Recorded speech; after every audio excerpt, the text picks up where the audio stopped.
Okay, so I'm going to show you guys how to grout. It's so easy. The whole purpose is making sure that you just fill in all of these little seams with your grout. That's the only reason it's there, just to fill in. So I've got a sponge, I got a bucket of water, and I've got this grout right here, ready to use, that I got from Tile for Less. And some grout might require pre-mixing, this one doesn't, so I love it.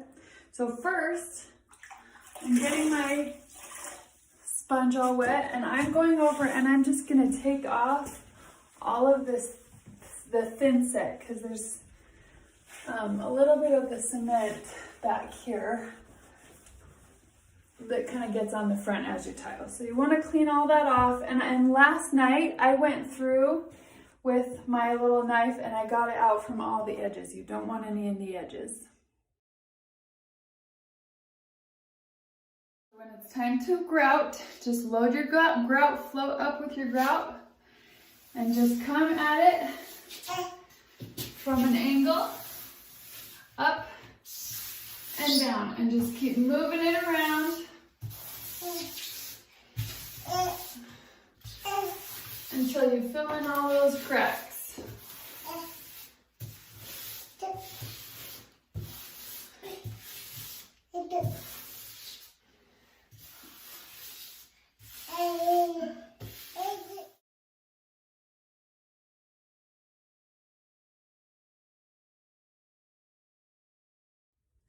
Okay, so now that I've got it all grouted, I'm actually not going to grout this seam. Some people like to grout that seam. I'm going to use silicone, especially if you're using a dark grout.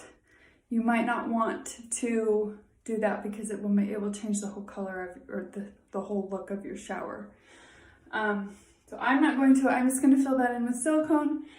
I've got a damp sponge that I'm going to just lightly go over and clean off my excess grout. This has sat for about 15 minutes. You need to let it sit and work for about 15 minutes before you wipe it off.